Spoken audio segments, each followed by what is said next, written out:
Where does the child come in?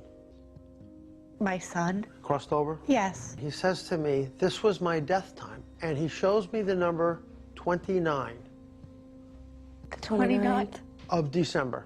He says, I'm the December 29 man.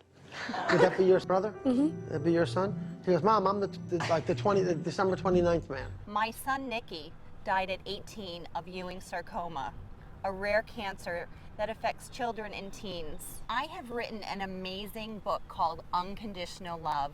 My book and the potential screenplay is about a mother's unconditional love and her son's courage. I think it's a book that will help people that may be going through a similar circumstance in their life, to hear that other people go through it and they're not alone, and that there is hope regardless of the end scenario.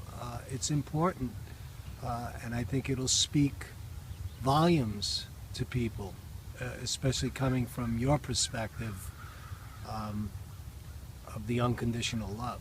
Our book will also help bring awareness to the public and to families facing a loved one diagnosed with a terminal illness. I personally lost a sister to cancer a couple of years ago, and I know what that pain is like.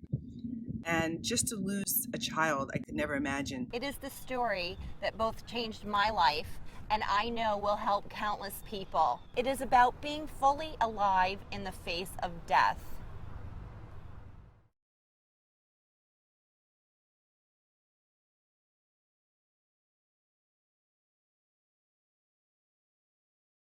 We met Nicky in 2001. At the time, he had been diagnosed with Ewing sarcoma. What stuck out with Nicky was he was always such a good kid. He never complained. For somebody that young to be so accepting of death was amazing to me. It still gives me the chills. He was comfortable with his next step in life. It was so unique and such a learning point for all of us. Out of nowhere, he just starts breaking it down. He was moving his arms all around, and then he goes, okay, that's all I got, and just lays his head back down and sleeps the rest of the ride home. He was uplifting. He was just a beautiful person, and I am so glad that I had the opportunity to meet him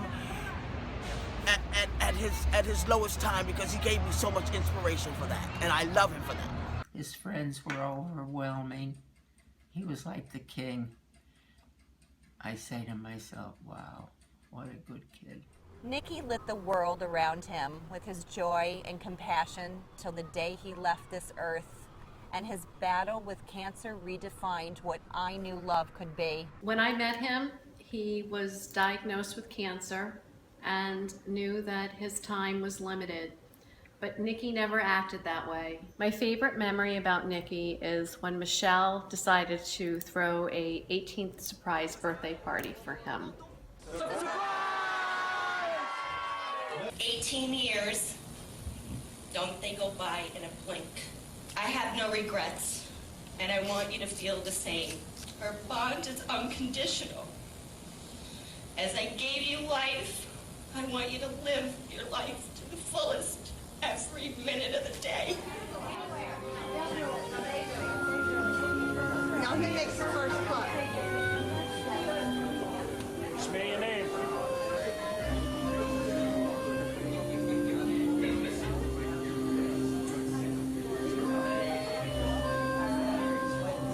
The love between the two of them was just amazing and strong and spiritual, and so many of us can gain in learning and knowing and reading about what love is.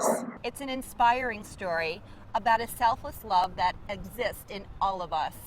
I am asking all of you to help with the cost of completing this last draft of the book and getting it published. This extraordinary story is gaining interest from both book and film agents alike, because I see death in a new light, and not only tell a story that will open the heart, but help people see that death is never final. Your gifts will cover the cost of completing the final draft, publishing the book, and giving this book to the world. As you see to your right, the perks that you will receive for your generous contribution is straight from my heart to yours.